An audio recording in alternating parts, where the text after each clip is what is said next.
Здравейте! Здравейте! Днес ще си направим кокоски. За целта ще са ни необходими само 4 съставки. В купа разбиваме 3 яйца, добавяме 150 грама кокосови стърготини. Добавям мед.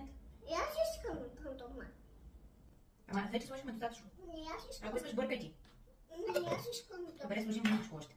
И си добавяме 2-3 супени лъжици мед.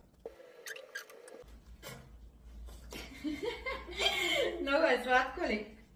Разбъркваме и добавяме още 2 супени лъжици кокосово масло. Взимаме си една тафа.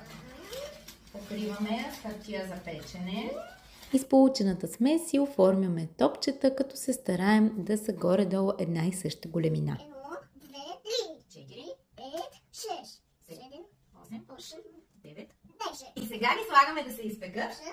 Къде? Пълно. За колко време?